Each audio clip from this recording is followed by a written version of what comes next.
Welcome to the 34th meeting of this year, and welcome back to Maggiano's. What do y'all think? It looks like a lot bigger place, doesn't it? In Cub, you were wondering what they were going to do with that black panel, that brown paneling. They just left it there and whitewashed it. So as we normally do, please stand and meet and greet fellow Rotarians and guests, and we'll be back in a few minutes with our invocation.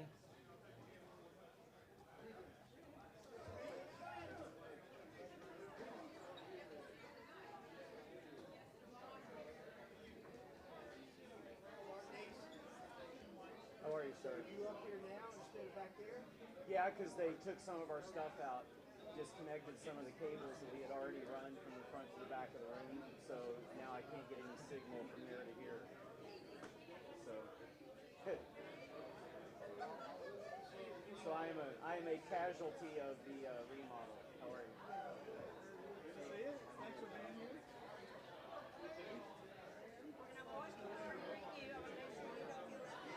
Thank you.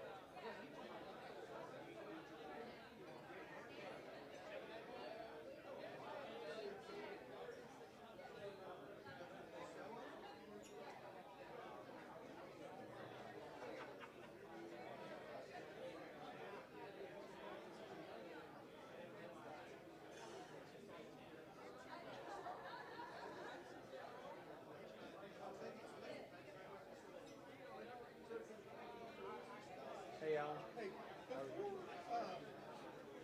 the parade, do you bring everything yourself that you need, or do you need tables? I don't know what you need. If you could let me know at some point so I can make sure that you have them on the building. Yeah, yes, I can bring my own tables.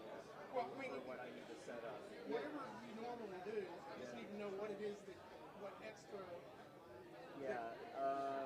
Because that would need to be provided by Tom Rhodes, most likely would be renting things. Yeah. And I just don't know what you've used of yours and what you've used. Yeah, the last couple of years I just used all of my own stuff. And that's what I do. Yeah. It's just easier to Yeah. rely on everything. But, Yeah. okay. If there is something, just make sure. Yeah, the only thing, I mean, if we can get the riser brought and set up again this year, then, I mean, that's, Who got that? I don't remember the gentleman's name, honestly, but it'll be on whatever list of things from last year, because he's done it for us the past 2 years. Okay. But he's Is he with the club or is he somebody? no, he's just a friend of the clubs and of Park Cities, and he's like semi-retired but has like a live event production company, and so he has all the staging and everything, so he's just volunteered to bring somebody and set it up the last 2 years. What have we done about pictures? I know that you take, you're filming. Yeah. Have you in the past? Last year there was Scott, a welcome back. community volunteer that offered. All right, so if everybody would go back to their seats and remain standing, and Fred Brown's going to lead us in our pledge and prayer and song. Good morning, everyone. It's soon to be good afternoon, and it is a pleasure to be back here at Maggiano's. I've been in the club almost 20 years, and I've never met any place else with this club except right here. And I know we've been in here more than 20 years. Can anybody confirm more than 20 years here? Cleve, 20, 22, 23 maybe? Okay. And it was still here? We were. So, home sweet home. Welcome back. If you'll bow your heads and join me in prayer, please. Our dear Heavenly Father, as we gather here today as members of the Rotary Club of Park Cities, We pray that we are ever mindful of opportunities to render our service to our fellow citizens and to our community. Accept our thanks for this day and all its blessings, its opportunities and its challenges. Guide and direct our club, its leaders, and our actions. Grant that each of us may feel our responsibility to Rotary, to our community, and to our country. May each of us in our daily routine come to know the joy of caring and sharing with others, not as fortunate as we are. Let us continue to strive to make a better world. Today we ask a special blessing for our shared joys and concerns, and for those mindful thoughts that are in our hearts but are not spoken. Bless our fellowship today, and bless the food prepared for us to the nourishment of our bodies and us to your service. It is in your holy name we pray. Amen. Would you place your right hand over your heart and face the flag as we say the allegiance? I pledge allegiance to the flag of the United States of America and to the republic for which it stands, one nation under God, indivisible, with liberty and justice for all. And now our national anthem.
All right, next up, we are going to share anything we might be happy with.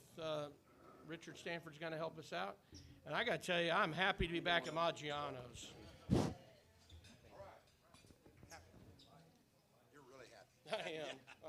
Okay. Anybody else happy? Hey, right over, oh, hang on.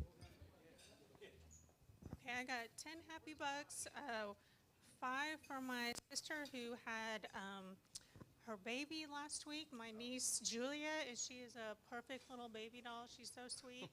And the other 5 for the Dallas Stars who won the last game of their season, the regular season last night, and if the Colorado Avalanche can lose tonight, they'll win the Central Division going into the playoffs. I didn't know that. Okay. Go Stars. Mark Casher.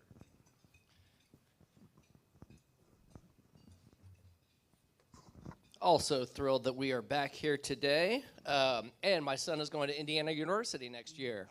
Congratulations. Great university. And I'm also thrilled that Brad Rajabian joined us today. Good to see you, Brad. All right, it's that time to introduce our guest. If you are a guest, please stand and be introduced.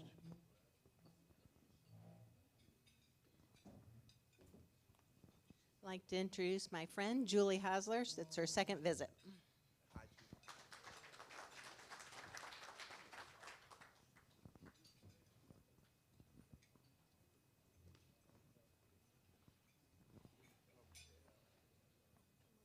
I'm introducing my friend Rose, and she'll be joining one day.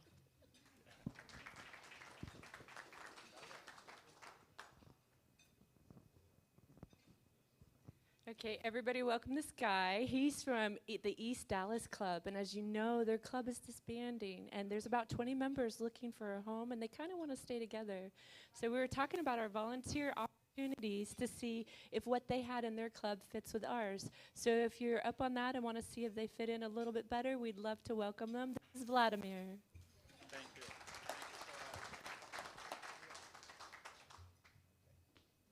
No other guest at this time. You're up, Past President Richard Stanford.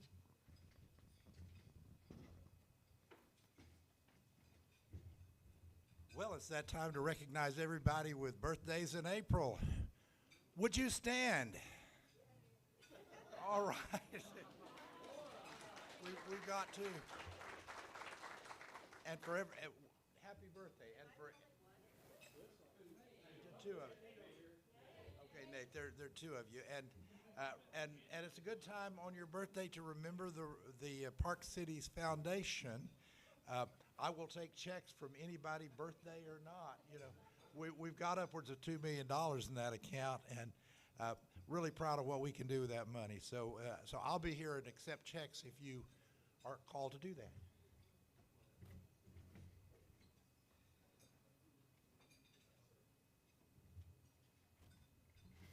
Past President Greg Pape up to tell us about the RI Foundation.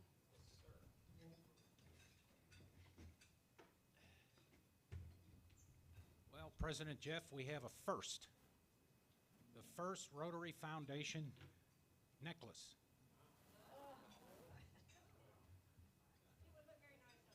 Bill Sleeper's gonna call Sotheby's after the meeting, and we'll see what we can auction this guy off. But it starts with the first Rotary pin, $1,000 contribution, right?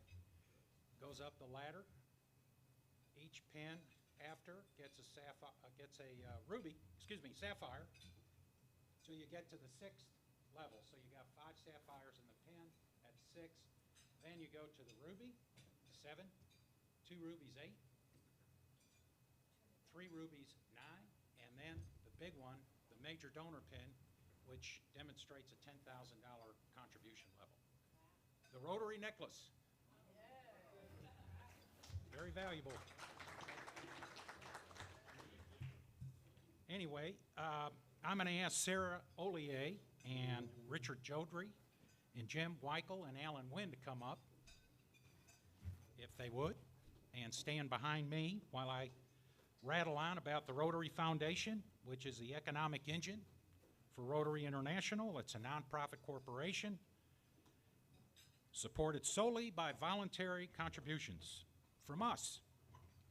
Its sole mission is to enable Rotarians to advance world understanding, goodwill, and peace through the improvement of health, the support of education, and alleviation of poverty. Every Rotarian every year has an obligation to contribute $100 to the Rotary Foundation. Every minute of every day, someone's life is being improved by your contribution. Right, Bud Nafy? Thank you for contributing. Wells are being dug in India. Blind children are using Braille typewriters in Brazil. Toilets are part of improved sanitation in Sri Lanka, and the dental treatment is available to those in need in Nicaragua. It covers over 200 countries. There's almost 46,000 Rotary clubs, 1.4 million members, all doing good in the world. So, we are recognizing Rotarians that have achieved Rotary Foundation's higher tiers of donors. So these people behind me are way up this ladder. Thank you, thank you, thank you. And first and foremost, I want Alan Wynn and Jim Weichel to come up here because there's probably no higher honor than having a fellow Rotarian contributing $1,000 to the Rotary Foundation, and in turn has the opportunity then to recognize another individual at their discretion who has shared principles with Rotary. And today, Alan Wynn is doing that thing. He has contributed substantially, $1,000 contribution, and for a tremendous work that Jim Weichel has done now for a great number of years with the Meals on Wheels, administering that entire program for the Rotary Club of Park Cities. Alan Wynn is giving Jim his Paul Harris Fellow pin with a sapphire, level 2 contribution. Let's thank Jim Weichel.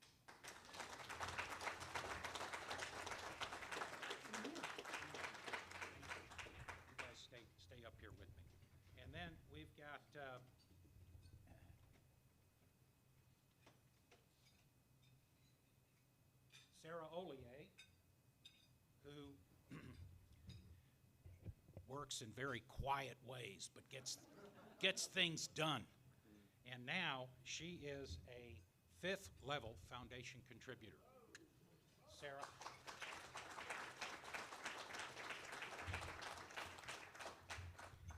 And our good friend Richard Jodry, who's been a member since 1992, is now on the Ruby level, President Paul. And so let's thank Richard Jodry because he is at his 8th level foundation contribution. Richard, you're the best. We taking photos of these fine people? Cindy?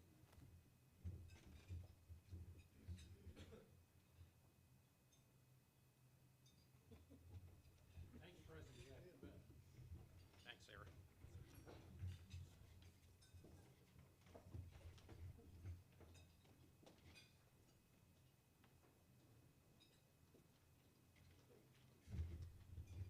Next up with this week's Marketplace Advertisers, Eric Harrison. Good afternoon. Our Marketplace Advertiser today is Nolan Duck. Nolan is the founder and CEO of DBG Advisors, a DFW-based business advisory firm that specializes in M&A advisory, commercial real estate, and exit planning services. Over his career, Nolan has completed the sale of manufacturing, distribution, and service companies. DBG's team and strategic partners help business owners determine, build, and get the full value of their companies when they sell. Dr. Duck is also an ordained Baptist minister and has served as an international or intentional, it says intentional, we're going to go with international, it sounds better, interim pastor of churches since 2005. Nolan has been a Rotarian for over 30 years, a member of this club since 2006, and he is also a multiple Paul Harris Fellow. Nolan has over 17 years of experience in M&A advisory industry and is a recognized leader in the field, providing advisory services to business owners in the lower middle market. Nolan served as the past president of the Texas Association of Business Brokers, DFW chapter, and the advisory board of the Value Builder System in Toronto, Canada. Nolan is also a board-certified broker, a certified exit planning advisor, a certified value builder advisor, and also a member of the Alliance of Mergers and Acquisitions Advisors.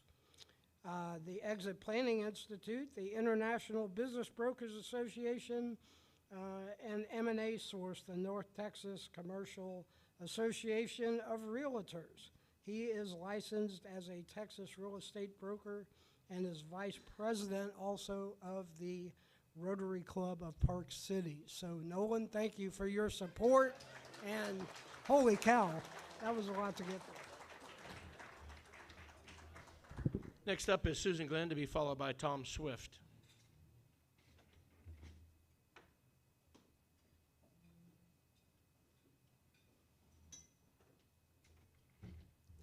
Thank you, President Jeff. First, I just want to share a heartfelt thank you for all of you for the outpouring of love that you've given me over the last several weeks over the loss of my son, and your beautiful card. Each one of your signatures just brought a special gift to my heart. I felt your love and your prayers and your messages that you sent to me, so thank you. I'm excited. We've got the North Texas Food Bank next Saturday. I hear we've also got a cruise, a Rotary cruise going on. I didn't know that. We should have done it the week after, I guess. But we have, I want to give you an update. We have 20. We have signed up, so thank you. Let's give everybody a hand for those who signed up. We have 40 slots. So I know I've extended the sign up till Wednesday. And I know that Interact is, we probably get at least 4 or 5 signed up there. But I encourage each of you, it's all about service above self. We know that. That's why we're here. So if you have a hair appointment, if you've got a barbershop appointment, whatever, move it. And come and join us next Saturday. It's in the morning. April 22nd. It's next week, right? Okay, you got to check me on this stuff. It's going to be at 8:30 until about noon, and we have so much fun. And hunger is a big issue in our community, and it takes a community to really solve it. So we're all part of that. So join us. Sign up soon by Wednesday. Thank you.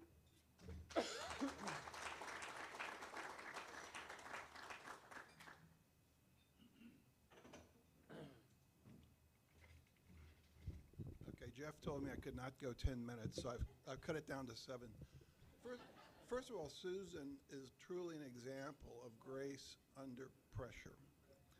Whose heart is larger and whose group heart is larger to support you than I told her when she came in, this is against the law, all laws of nature, right? So stay strong. You're an amazing lady. I already plan to be there next Saturday. I know a lot of you all do too. I'm here to talk about next Friday afternoon, which is the day before, at 3 o'clock. Karen Farris, who's here, Herb Hammond, who's here, Tom Swift, who's not here. We are docents at the Bush Library, and we're going to be giving you guys a kind of a personal presentation of the Freedom Matters exhibit, which is the temporary exhibit. And so I don't leave anything out. We've got a lot of lawyers in the room, so you guys already know this, but you may not have seen it.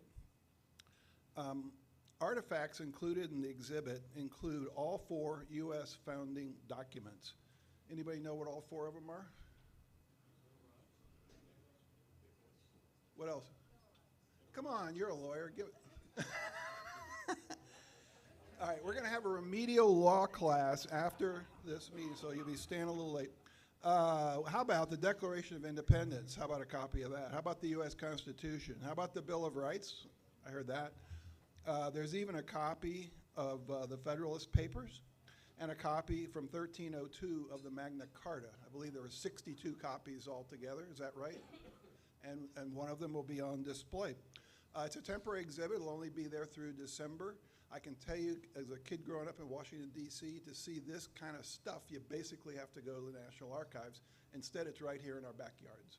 So hope you'll join us. Karen is taking reservations. She's already laid out like $2,000, so she's counting on $200. She's counting on she's counting on everybody to come, and we'll all have a great time. And Bill Sleeper is going to do a drum encore in the parking lot afterwards. He didn't know that until just now. It's going to be 3 o'clock next Friday. So what you do is, after lunch, you go downstairs to the bar. They have happy hour rates, and then you come over to the Bush. That's how it's going to be. Is that quick enough? All right. Okay. Anyway, we'll see you there.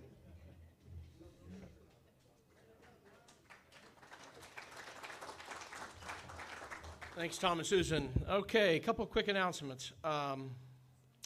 May 5th will be the last event or date that they had accidentally scheduled this room, and so we won't be here. But we have an opportunity, and we've never done this before. You know, a lot of times we like to go to one of our collaborative partners and have a meal there. We've done Salvation Army. We've been to Bonton. Well, this will be at North Texas Food Bank, and there will be a tour as a part of it as well. It is Cinco de Mayo, so we will have some sort of Mexican fiesta that day, and so it should be a lot of fun. So just make sure we're not going to be here. We're going to be up there. Up there meaning it's on Maple Shade. It's just, I don't know if it's a Dallas or Plano address, but it's just by George Bush. It is Plano. Okay. Thursday, May 18th, we've got a bourbon tasting at Total Wine. Isn't that right, Herb Zeev? Yes. Yes, sir. May 18th, and they're going to like give us Pappy and all the good stuff. I'm just checking. You know, it's going to cost us a whole $20. All right, great. Thank you.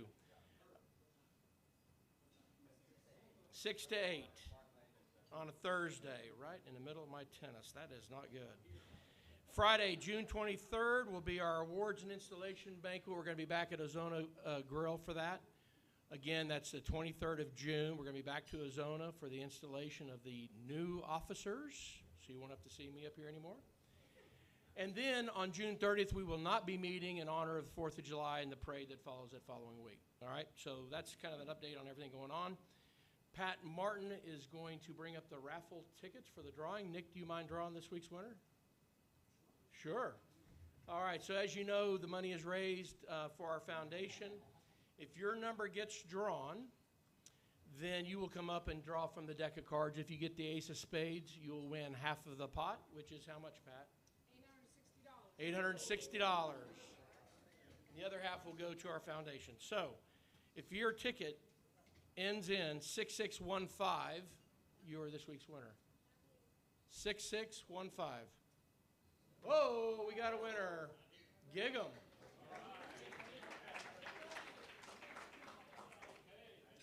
And this deck is shrunk because nobody has won, so you got a great opportunity. Odds are improving. Odds are improving. All right. Let's see. Which one does he not want me? I'm going to take this. Just take whichever one you want. I know. I'm generous.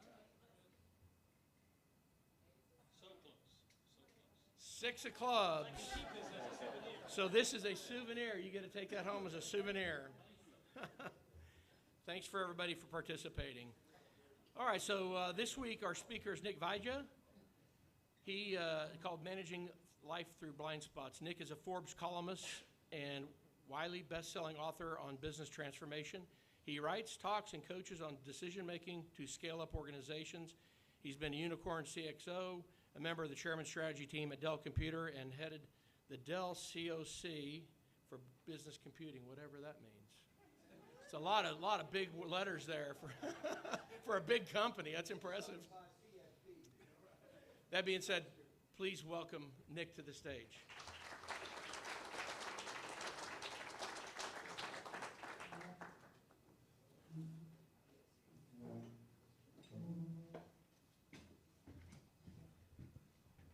Well, first of all, thank you, Jeff. And thank you all. This is an amazing group of people. The feeling and the spirit is there. You guys are interested in social impact. You're also spiritual, which is one of the reasons I'm here.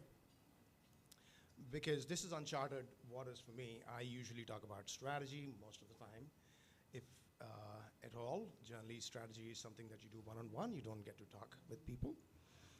But my life experiences in the last several years have been rather intense. And you know, as with any experience, you try to decipher the message that the universe is sending to you. And if it is powerful enough, you want to share it with others, and you want to make an impact.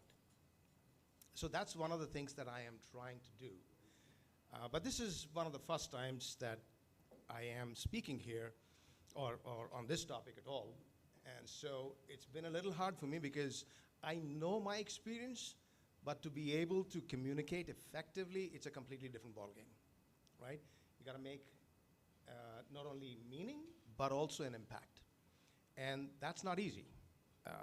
That's communications 101. And for that, you need to know the audience and so many other things. So I am thankful that you guys are giving me this opportunity to share that, and hopefully I'll get the feedback from you all. So what experience am I talking about? Well, maybe perhaps I can start from the beginning because that will give you a sense of where I'm coming from. I came to this country in 1989 with $500, and back then if you were an immigrant on one of those visas, you couldn't work. You could only work for a very short period of time in the university itself. And if you wanted a job, you had to demonstrate through paper ads and all that stuff that there is no other American available for that job. And therefore, you know, you should be allowed to work. Not like now. Today, it's much easier. And so I went through a very difficult time. I did 6 years of graduate work in the US after doing graduate work back in India. So that's 8 years of graduate work. I could have been a doctor. And then I started teaching. I taught statistics to graduate level students and realized that's not my calling. Moved on to management consulting and various things that you know about that Jeff just mentioned. Did very well. I started a company in big data analytics and marketing, which was way before anybody knew the word big data, and did very well. I had great clients, Microsoft, eBay, IBM, and so life was good. I have, and at that time, 3 daughters, a beautiful, wonderful wife, and you know, aside from the usual difficulties of married life and life in general, things were up and down, but good, and I was very happy. And then suddenly something hit me from the left field, and all of us have experienced something of that sort. But each person processes experience differently. So for me, it was extremely hard. And whatever it was an ugly divorce. My kids suffered a lot. I always loved alcohol, but then alcohol took over, and I was at a point drinking half a gallon of alcohol a week. Not alcohol, but rather whiskey a week. That's a whole lot. And one of my daughters dropped out of school. The other one was going to psychiatrists, and one of them got so mad with me that she yelled and screamed one day saying, "Why don't you just take your motorcycle and die?" And you know, these are traumatic experiences. Then I forgot to pay my insurance for my car, for my motorcycle, for my house, because I was all over the place. And the day I remembered, and I was talking with the insurance company, 6th of May, and they said, "Well, we'll have to redo it, so we'll do it on Monday." This was a Friday. And 9 o'clock, I was drinking, I was smoking again, and I don't know what I did in the garage, but I was woken up, and my house was on fire, and eventually it burned down.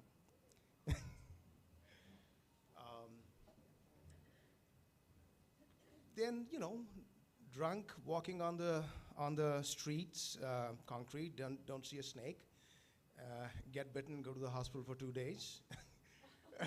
All these kind of things did happen. I have several experiences. I also jumped out on an airplane where my parachute didn't open, but I wasn't drunk. Anyways, the point I'm trying to make is today, I don't drink. My daughters, I'm a single dad. For the last 10 years I have been, and I've been raising 3 girls.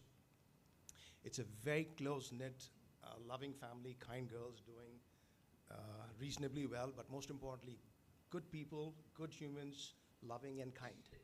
And everything else is secondary in my mind. So things are going great. And the messages I was trying to drive from there is, I'm intelligent. I've done a lot of different things, you know. I got my green card eventually on the basis of national interest waiver, which is, it's in the interest of the nation to give this guy a green card, and I got it in 50 days. So I'm good, I'm capable, I'm smart, and a lot of us and all of us here are. But then how did I not see certain things coming? When I was told later on that, I don't know why you didn't see, we told you. And almost all the people I talked to later on knew what was coming, excepting I. And I call it the blind spot. And it's like the Icarus, you know? You go up and you don't pay attention and you get burnt. So knowledge clearly is not, intelligence clearly is not the driving force of success and I would say prosperity and happiness. It's something else. And so that's what I wanted to dig into, and I started studying the scriptures of various kinds, from the Hindu to the Buddhist to the Christian, and I studied neuropsychology, read a lot trying to understand what really works. And I figured that, you know, since I am in business, I would look at how can I help people not make the same kind of mistakes that I made, and all of us have made to some extent or the others. But a lot of people have made it, and we just don't see it or realize it. For example, Steve Jobs, he could have lived much longer if he had gone to a doctor. A real doctor, right? How stupid do you have to be to not do that, right? Henry Ford, for 15 years, he said America only needs a black-colored Model T. From 85% market share to bankruptcy, literally, 15 years. He did not change the color on his car, and everybody was telling him to do that. And there's so many examples. General Custer, told not to go, told there are 5,000 people with better weapons than you, and you got 200 people. What does he do? He goes and gets himself and his people slaughtered. Why do we do that? I mean, it's a very simple question. Why do we do that? I understand that you can give all kinds of answers. Answers are easy. Everybody can give an answer, something or the other. But it's the question that's the most powerful thing.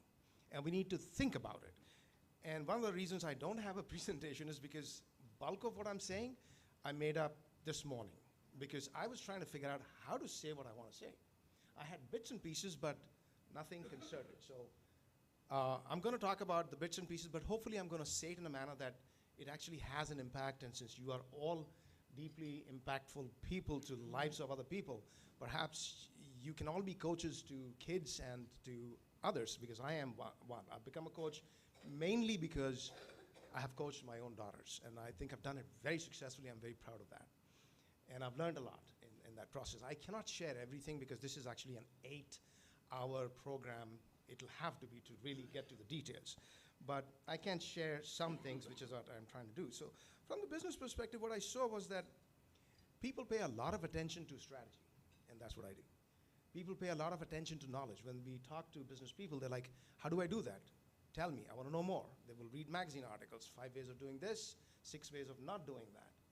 Books, I mean, we got, I don't know the number exactly, but I think 12,000 books on leadership being published every year. 7,000 on strategy. I mean, it's just a plethora of knowledge and information, but 80% of all startups fail eventually, right? So obviously knowledge is not serving us well. Knowledge is powerful without doubt. I mean, Warren Buffett reads 500 pages every day, I'm told, or actually, rather it's said. Bill Gates reads, he goes to an island, his private island, every now and then, and takes a bag full of books and apparently finishes off a bunch of books, one book every day. Mark Zuckerberg has talked about, I think he put it up on his Facebook page, that this is the year of book reading or something, and he reads 50 books every year. With the kind of workload these people have, to read that amount is, unbelievable. Now, I'm not saying knowledge is bad. Knowledge is necessary. Information is necessary. But information is not the cause of results. Information, knowledge, intelligence is not the driver of outcomes. There's something else, and being a statistician, I can say there's a moderator variable. That which doesn't have an impact directly, but it moderates the relationship between knowledge and results. And that moderator variable I called the drunk elephant. And what I wanted to share with you was, and this is my concept, what I derived after reading some scriptures, primarily Buddhist. There's two minds, and I call it the drunk elephant mind and the mouse mind. The drunk elephant mind has been with us ever since we have existed. The mouse mind has been with us only for about 1% of our life. And the mouse mind is the one that talks, that conceptualizes, that thinks. And the elephant mind is the one that has supported us, all our existence for, they say, I guess, 400,000 years or more. The drunk elephant does what it does, just like an animal. It has its own affinities, own proclivities, own aversions, likes, dislikes. And when that drunk elephant is aligned with something you're doing and trying to achieve, you will get it. If you look at Elon Musk, he behaves like a drunk elephant, but he succeeds only because things are aligned. If it were another situation, let's say Mahatma Gandhi, if he were in Germany, I don't think he would have worked out, right? So it's not simply a matter of how your intellectual mind, the mouse mind, thinks. We're constantly talking with the mouse mind. We're dealing with the mouse mind, thinking that's what makes things happen. But it doesn't. Mouse mind goes and talks to the elephant. And sometimes the elephant will listen if it is in agreement, mostly not. So if you teach the mouse mind French, you can speak. But you tell the mouse mind, you know what, don't drink, the elephant wouldn't let you do it. And there's so many other examples of that. But yet we hear about information. We are misled because we don't see things clearly. So you see that, there's a school called Trinity High School, and they send 27% of their graduates to Harvard. And if you look at any great school in Texas, public school, it's probably less than 1 or 0.1%, I don't know, very small percentage, right? So they've got something figured out. And we think that because people have figured out, we focus on figuring things out. We try to see why did General Krulak, who was the commandant of the Marine Corps back in 1990s after the Somalia War, he came, got all these professors from various universities from Stanford to Yale and transformed Marine Corps completely. And I've got a lot of affinity for not just the veterans, but the armed forces. I also have an armed forces background, but not in this country. I was a cadet in Air Force back in India before coming here. So we look at this. You look at unicorns. 2013, there were, let me just make sure I'm not going over too much because I got to get to the final bit. So 2013, there were 5 unicorns. Today, there's a unicorn every single day. So we know we figured out things. That is true. But that's only because the elephant is aligned. For individuals, it's really, really important that we figure out how to work with this guy, the elephant.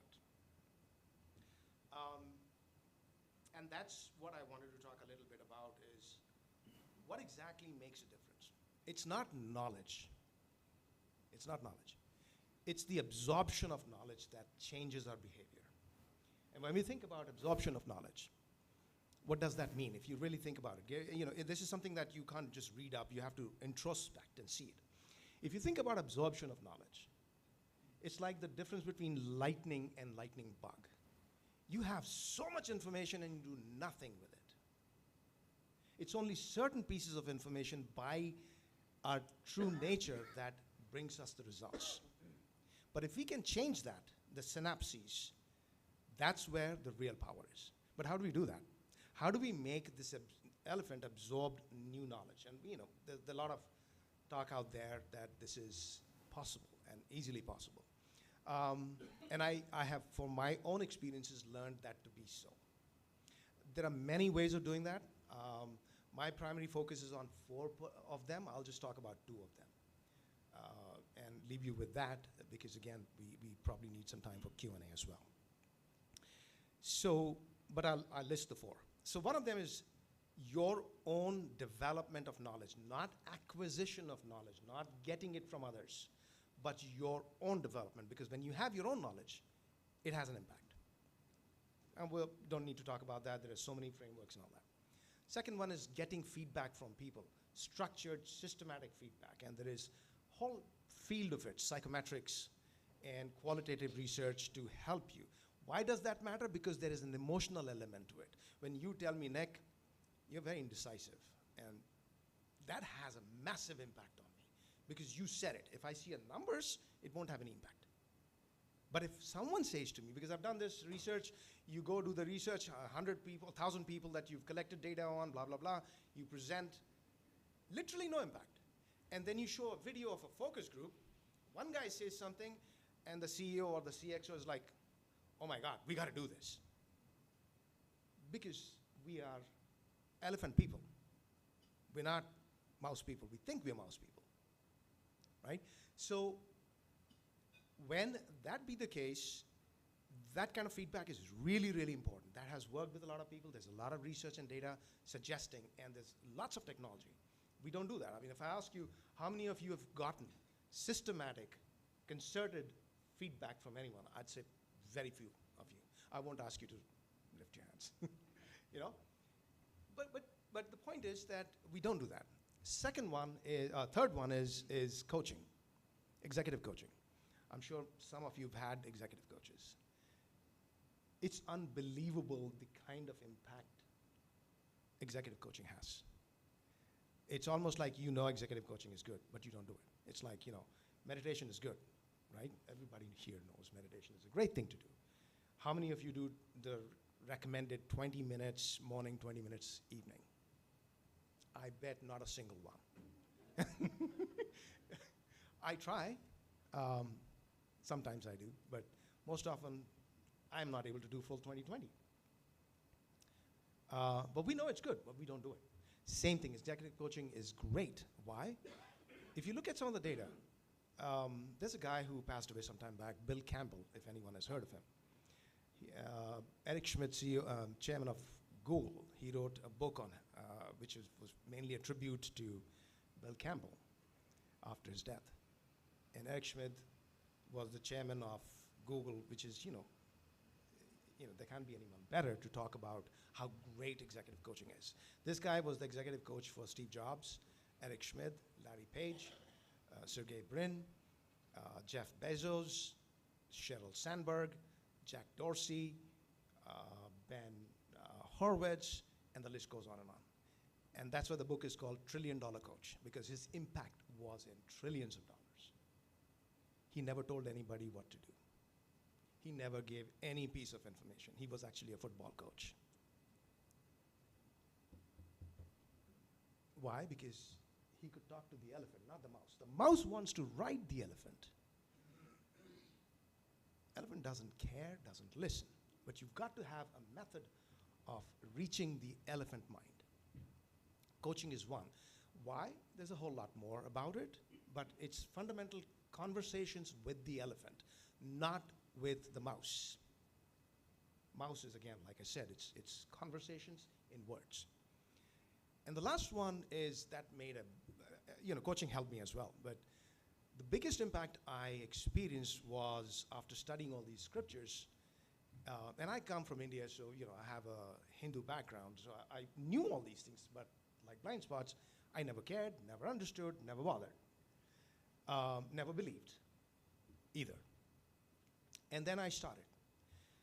First of all, it transformed me in several ways. I mean, I can talk about it for hours on this topic. But the one thing that really worked when I discovered the true mindfulness meditation.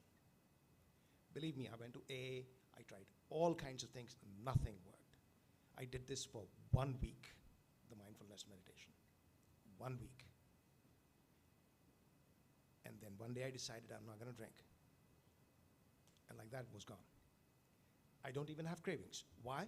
Because I connected, or rather interjected between the consciousness of thought, which happens so quickly that you don't even come to know, and the feeling it evokes. If you can interrupt that, that's such a fine, quick thing. You got to get into that space where you're able to see your mind in operation. And Daniel Kahneman, the guy who got Nobel Prize from psychology, that's the only person who has ever received Nobel Prize in psychology. In fact, there's no Nobel Prize in psychology, so he had to be given in behavioral economics. And his theory is called the prospect theory, which is fundamentally about something very simple. It's like humans are not rational. Of course, there's a whole lot more how he has impacted behavior, but fundamentally his Nobel Prize is for saying humans are not rational. Humans are not rational. And that mindfulness, along with breathing exercises, which I have practiced for a long time, and breathing exercises is just amazing. I can again teach a course on breathing exercises.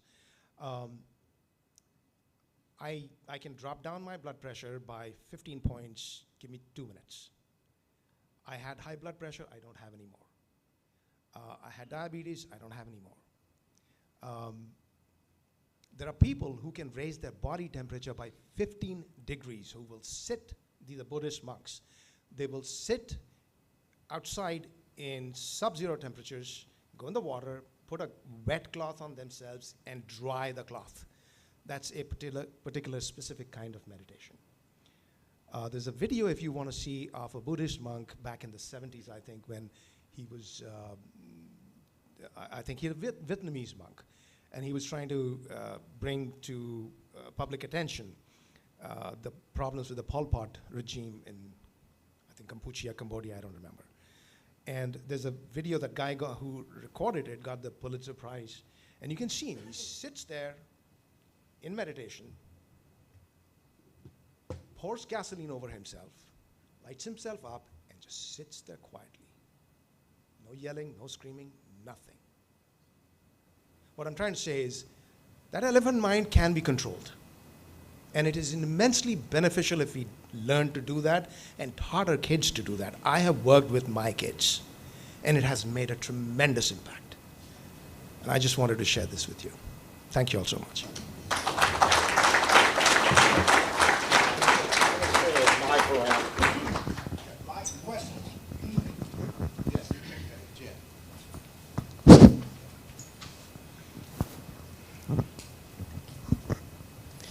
If you were going to get started teaching this method to young children, what age would you start at and how would you start? I think you can start with, I started with my kids, my little one was 6 years old. And they do understand. Of course, you have to talk to them in a different language. And you have to know that you cannot change anybody. You can only sow seeds. And sometimes you have to have tremendous amount of patience, but the seeds will sprout. To some extent or the other, they will. I work a lot with my 18-year-old and a 22-year-old, and I've seen the difference. It's just amazing. And they have, but you have to repeat it, you have to repeat it, you have to repeat it. You got to know your fundamental 3 messages. Go again and again. This story, that story. I have written down Constitution of the Family, where we created a, I call it because the house number is 8001, 8001 Vaidya Constitution. Because I have my brothers, so I don't want to say Vaidya Constitution. It's just 8001 Vaidya. And we repeat it, and we talk about it. And we discuss concepts such as needs and feelings. Everything to do with the elephant. I don't talk conceptual stuff because it's really, they'll learn it. That conceptual stuff you're not worried about. It's the ability to recognize that there is an elephant inside you. And it's okay. You may not be able to control it all the time, but you can to some extent. If nothing else, you can get upset or whatever, and then come back. I've gotten to a point where each one of my daughters is able to, no matter what happens, come back and accept their behaviors and their consequences and try to make an effort to change. Will you change? No, it's okay. You can't change all of a sudden, and it doesn't matter. Just the awareness is very important.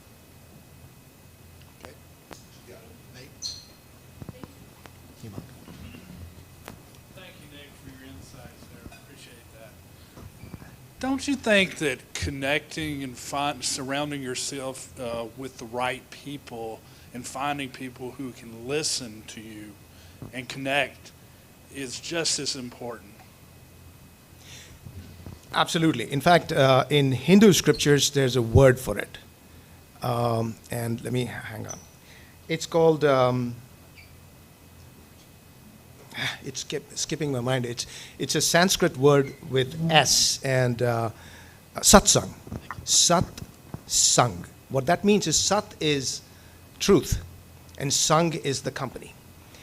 What it talks about is that you need to have the company of truth, which obviously transfers to you need to have the right company, the right kind of people who will help you see the truth, whatever that may be. I mean, I'm not getting into theology in any way, but people who are seeking truth, they're above their own little selves. They are way beyond their own little selves and are willing to put themselves secondary in the interest of something bigger. And so that really matters. Jeff gets the last question. Sorry, get the last question. Nick, thanks for being here. I've heard a similar concept conveyed in different ways, and I'm wondering if there is a parallel here between, the elephant and the mouse. Is that similar to conscious, subconscious? Or I've also heard it conveyed as the 3 brains, reptilian, limbic, neocortex, with the neocortex being the executive brain. Is that similar to what you're conveying here? It is similar, at least the neocortex one and the reptilian and the amygdala and the executive thinking. And And the limbic system, the core is the amygdala, and what really happens is we've grown as mammals, and the amygdala was the big thing. And no matter what happens, we will always revert to that. And so that thing I talked about, the consciousness, slowing down, and that's what Daniel Kahneman also talks about. His book called Thinking Fast, Thinking Slow is similar. So to your point, yes. Elephant, however, is not the subconscious. It is part of it, but it's not. Subconscious is bigger, and in the Vedic, which is 3,000 to 5,000 years old, and the oldest texts in the world, they have brain divided into 4 parts: manas, buddhi, ahankar, and manas, buddhi, ahankar, and manas, buddhi, ahankar, and aham. So they have similar concepts. And there's a lot of overlap. I think the truth is the truth, and it's hard to comprehend truth. We all give our own veneer to it, like I try to give. It's just a way to communicate. It's my mouse way to communicate something that I deeply understand in an elephant way. So yes, I think different people with different experiences, different perspectives will bring that out. But fundamentally, telling does nothing. You have to go inside and experience it.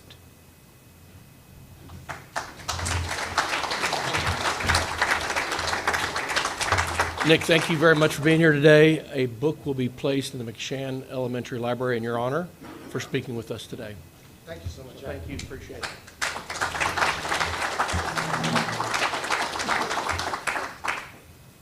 I heard that in your last little deal there, it was like, we're second, kind of like service above self, right? And then is it the truth?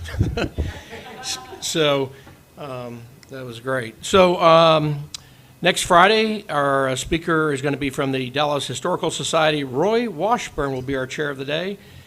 And that being said, our 4-way test will be led by none other than Tom Swift.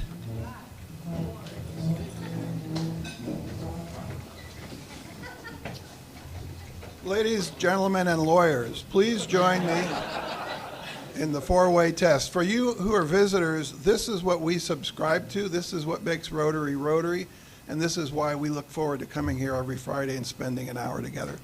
So please join me in the 4-way test. First. Second. Third. Fourth. Let's see if this thing still works.